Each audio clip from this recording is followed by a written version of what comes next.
E aí, gente, tudo bem? Esse é o primeiro vídeo do canal. Eu tô com um pouco de vergonha, mas vamos lá. Meu nome é Bia Chagas, eu tenho um perfil no Insta em que eu dou dicas para escritores, pessoas que começaram agora na escrita e que ainda não têm certeza de que estão fazendo a coisa certa. Tem bastante coisa lá no Insta e vocês provavelmente já estão vindo de lá, mas para quem tá me encontrando aqui no YouTube, já corre lá, que lá tem coisa muito legal. E aqui a gente tá começando, mas lá tá cheio.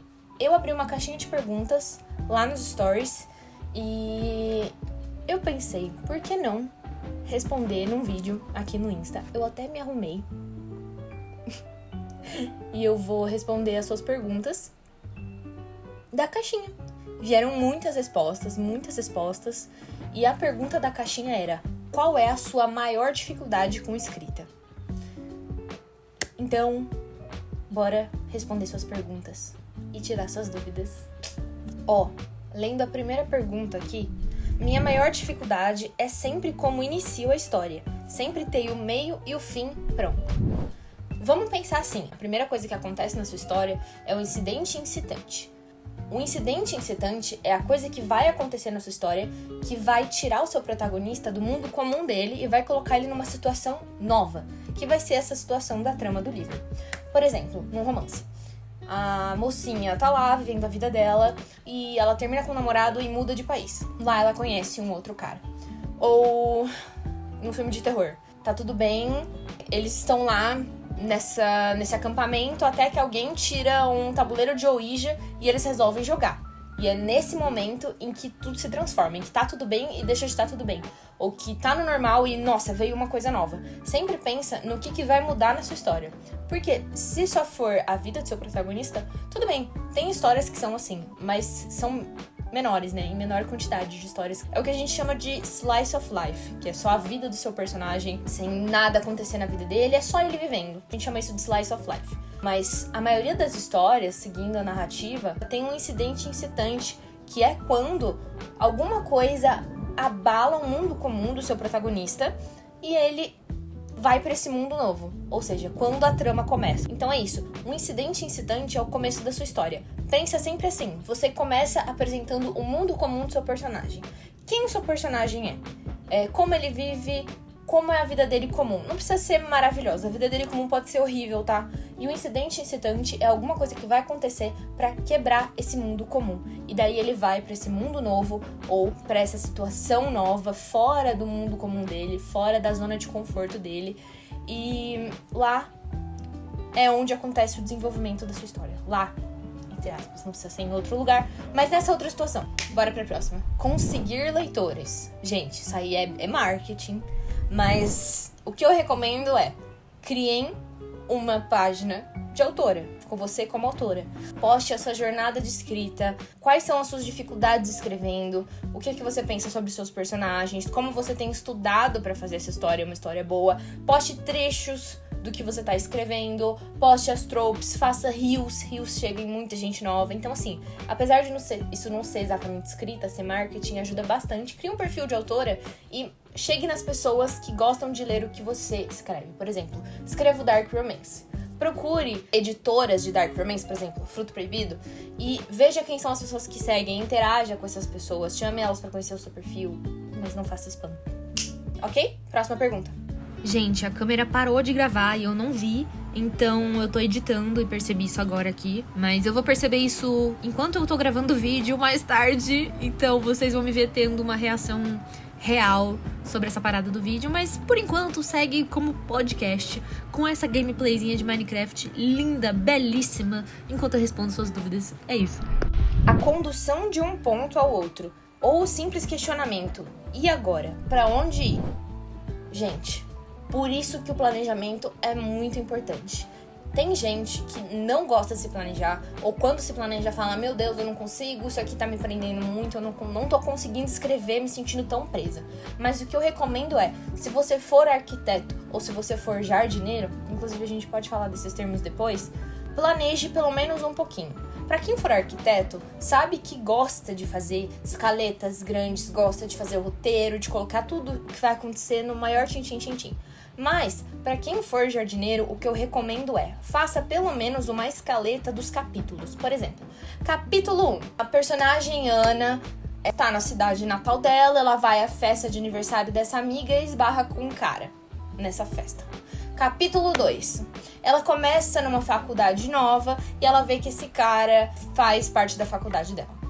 Terceiro capítulo, ela arruma um emprego novo e descobre que o chefe dela é o pai desse cara. Quarto capítulo, entendeu? Tipo assim, não precisa escrever muito sobre o que você vai colocar. Você não precisa colocar muitos detalhes. Apenas pense na estrutura do seu projeto. A estrutura é muito importante. Por quê? Quando o bloqueio criativo vem, quando a gente não sabe o que fazer. Às vezes a gente fica um pouco confuso de assim, meu Deus, isso não tá bom, isso aqui não tá legal, eu não sei o que fazer, eu não me planejei. E traz uma confusão na nossa cabeça. Então, o que eu recomendo pra vocês é sempre façam pelo menos um planejamento minúsculo que seja, esboçado, rascunhado pra sua história. E além do mais, quando você fizer isso, você vai conseguir ver ela, no geral, antes de você escrever e entender, nossa, o começo tá muito longo, nossa, um romance, por exemplo, o casal só fica junto, lá, faltando 5 capítulos pra acabar. Será que é isso mesmo que eu quero? Será que eu quero escrever um slow burn? Esse era o meu objetivo, porque a gente tem que sempre ter consciência narrativa do que a gente tá escrevendo. Consciência narrativa é a coisa mais importante. A gente tem que saber o que a gente tá fazendo, porque senão a gente faz as coisas sem querer. E daí, na hora que você estiver escrevendo, você vai falar, meu Deus, eu não queria fazer isso, e agora escrevi tudo errado, quero apagar a minha história. Não faça isso, tá? Vamos se planejar, mesmo pra quem não gosta, um planejamento bobo que seja, já vai te ajudar muito. Ainda mais pra quem se perde. Porque tem gente que realmente não gosta, mas consegue. Não gosta de planejar e consegue escrever sem planejar. Mas a maioria das pessoas não sabe como se planejar. E diz que não faz porque não gosta, mas também não consegue escrever se não fizer. Então, assim, a minha dica é, sempre faça um planejamento. Será que eu ainda tá gravando? Espero que sim. Deixa eu olhar. Ai, não tá gravando. Meu, gravou só a metade. Ai, eu não quero nem saber. Vocês vão estar ouvindo sim podcast, tá? E eu vou responder o resto tudo em podcast. Eu também não quero nem saber. Vocês já me viram por ali quanto tempo? Por uns 4 minutinhos. Então é isso, a partir de agora vai ser apenas um podcast. Ah, vai ter videozinho no fundo, vai ser bem fofo, bem fofinho. Tá, a minha dificuldade aqui no caso é diferenciar as personalidades dos personagens. Olha, isso é uma coisa muito complexa, mas é por isso que a gente sempre realça a importância de ter uma ficha de personagem completa.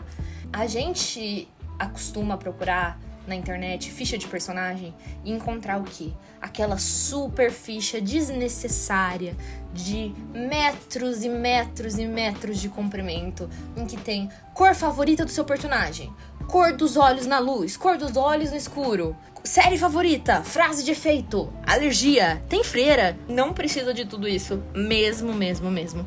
A gente precisa saber de coisas importantes para poder diferenciar os personagens. Como, por exemplo, qual é a falha de caráter do seu personagem? Qual que é uma fraqueza dele? Qual que é o save the cat? Qual é o arco A e o arco B desse personagem?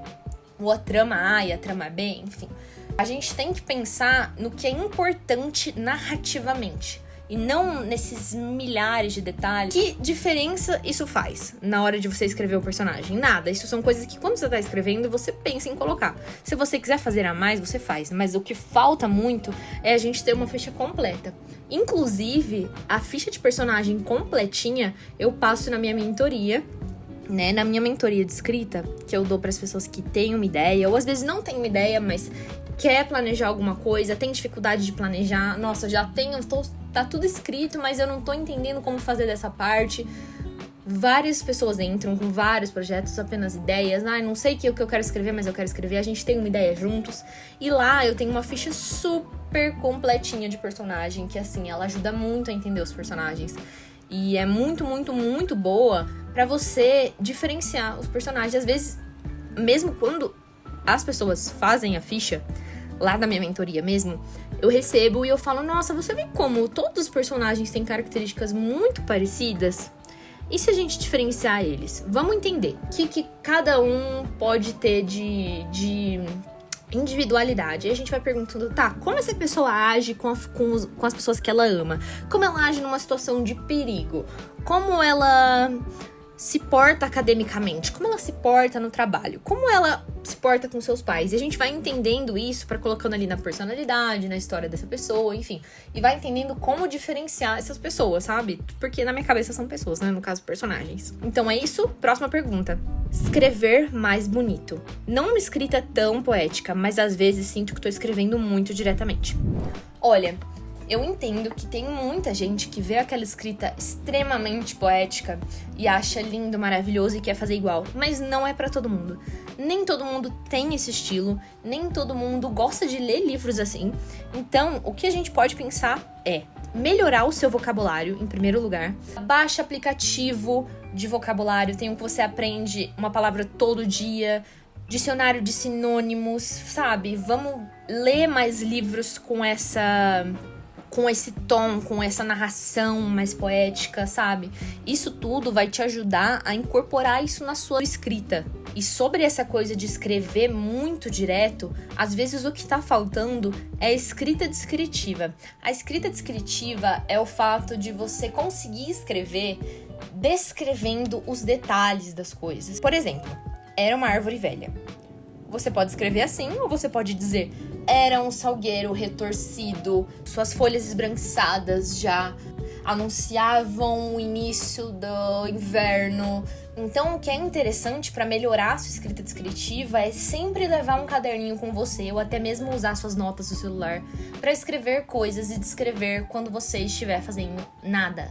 Tô indo pra faculdade de ônibus e vendo uma pessoa sentada ali. Você pega o seu caderninho, pega as suas notas, abre e descreve todos os detalhes que você consegue ver daquela cena. Então, você fala, as rugas dela se formavam numa expressão de cansaço misturada à gota de suor que escorria de sua testa. Ela deu um suspiro ao ver o homem que entrou gritando no ônibus. Entende como isso é descrever muito mais a situação do que falar: tinha uma senhora sentada no banco e um moço entrou vendendo bala? Então, treinar a escrita descritiva é muito importante. E aí, outra dúvida que se encaixa nessa mesma explicação: descrever cenários. Impossível eu escrever sem parecer tedioso ou muito vago. Vale pra mesmíssima coisa da escrita descritiva. Se você tá com dificuldade de descrever especificamente ambientes e cenários, faça isso.